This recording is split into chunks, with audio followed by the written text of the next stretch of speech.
Hey there. Welcome to Love After Divorce. I'm Dawn Ziegler. This is the place for women who are divorced or otherwise single. If your ultimate goal is to have a fantastic love life in the future, then you're in the right place. In this episode, we'll continue to learn about the types of women who repel good men. Here's another one of the sisters of the unhappily ever after. Once upon a time, there were two women named Deborah, and oddly enough, they were close friends. One of them went by Debbie, the other one was called Deb, and they were on a mission to find great men. So that's what they set out to do. Let's start with Debbie. Once upon a time, she was homecoming queen, and these days, everybody still tells her that she's a beauty because she is. She's been divorced for about 2 years. She's on a few dating sites and gets lots of attention from men, lots of requests for dates. And so this Saturday, she has a date. The last date she went on was just okay, meaning she would not be going out with him again. She thought he was boring. In the most monotone voice she's ever heard, he talked about the weather and inflation. And the date she had before that was a definite no. He spit when he talked, and he made way too many comments about how he'd love to show her off to his friends. But she was really excited about the date coming up Saturday. His dating bio looked great. And from what she could tell, he had a fun personality, a great job, and he kept himself fit. His name was Tyler. And the date did not disappoint at all. Debbie met him at a restaurant she knew well.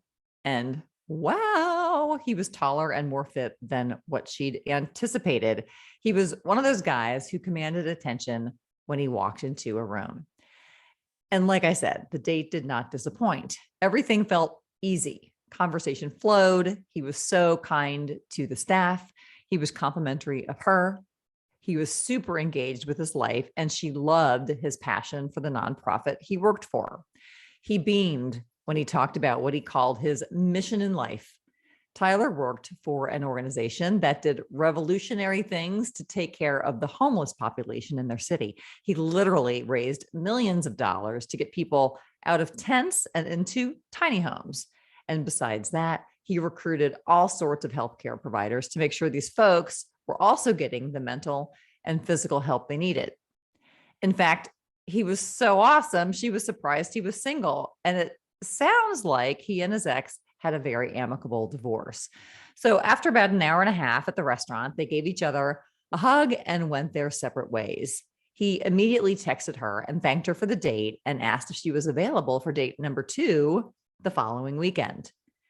Within the first month of dating, Debbie had a phone full of selfies, and everybody in her social media world knew all about Tyler, where he worked, his favorite hobbies, and what kind of wine he liked. That's because all of those selfies got posted to the socials. The two of them at a rock climbing gym, the two of them sharing a banana split, the two of them hiking a mountain, the two of them cracking open a bottle of cab at a winery, the two of them walking the dog. You get the idea. Tyler never posted on the socials with info about his personal life, so he did feel a bit reticent about all the pics online, but he played along until he went to work one morning and one of his closest friends said, "Dude, I can't believe you've been holding out on me. Congrats on the new girlfriend. She's gorgeous, and it looks like you're having the time of your life." Tyler agreed that yes, Debbie was gorgeous, but he was confused. So he asked, "What are you talking about exactly?" So his friend opened his Facebook page. Debbie had posted the most recent picture of them at dinner with the caption, "The only thing that looks better than this dessert is my boyfriend." And just then another colleague said, "Hey, I'm so happy for you. I didn't know you had a girlfriend. Looks like you're having fun."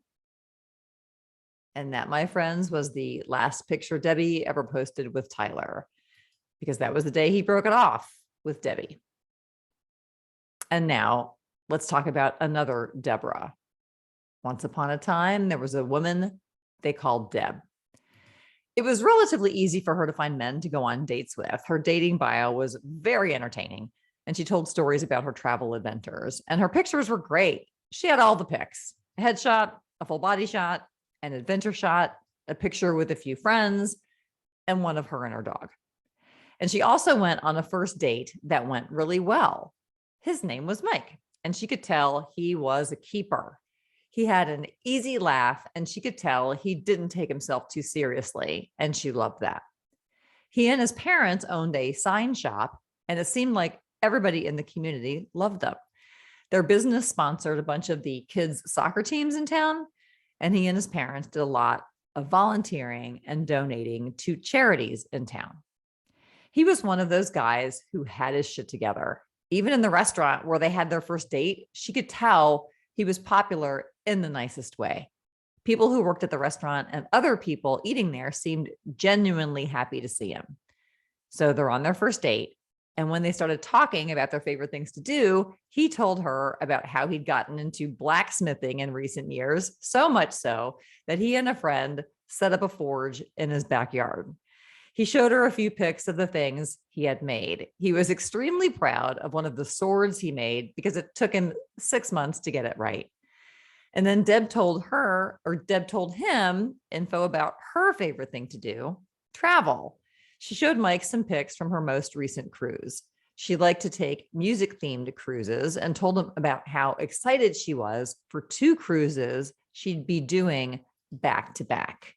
The first music cruise had all sorts of 70s rock musicians like Jefferson Starship, Don Felder from the Eagles, and the band she was most giddy about, the Bay City Rollers. She explained how her mom played 70s music all the time, and she realized she may be the only one in her age group who even knew who the hell the Bay City Rollers were. And after that cruise, she was headed to another music cruise. This one had a classic country theme.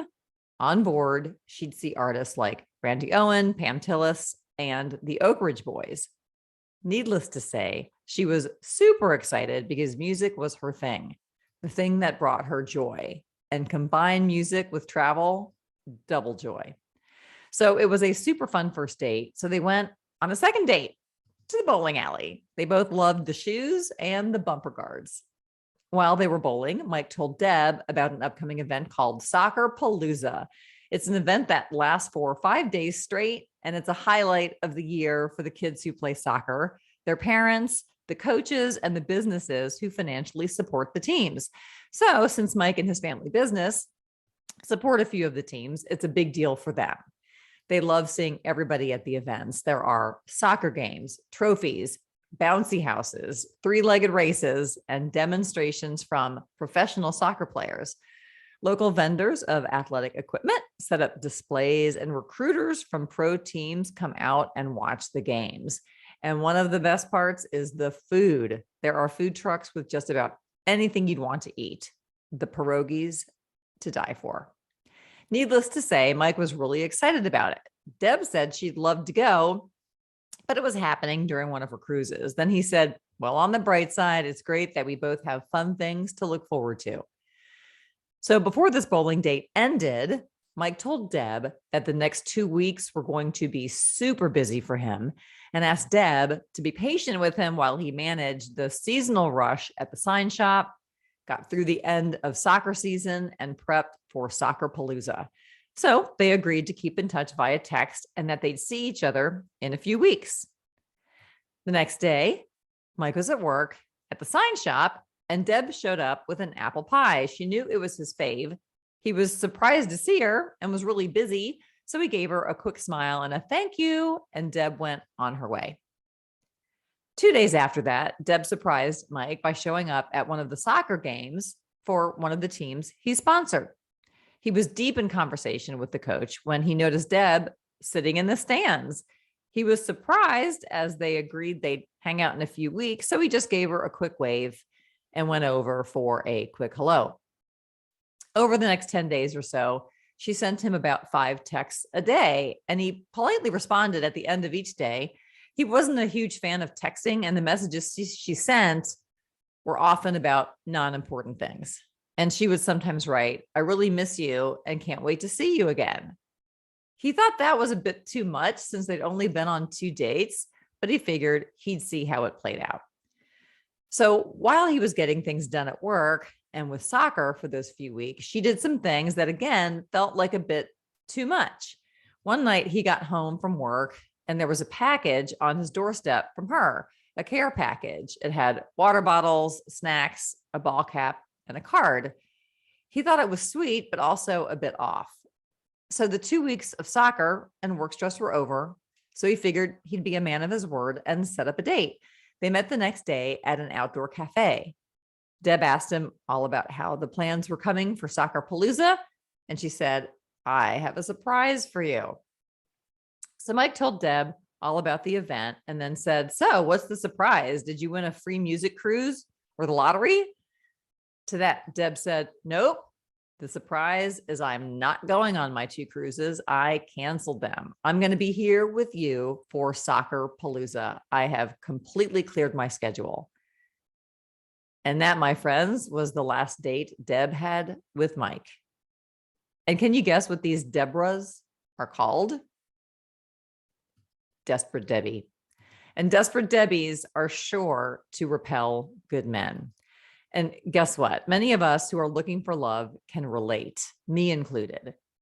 About 15 years ago, I was separated from my first husband. And one day at a t-ball game, I saw a guy, tall, dark, and handsome, a doctor, divorced, 3 kids.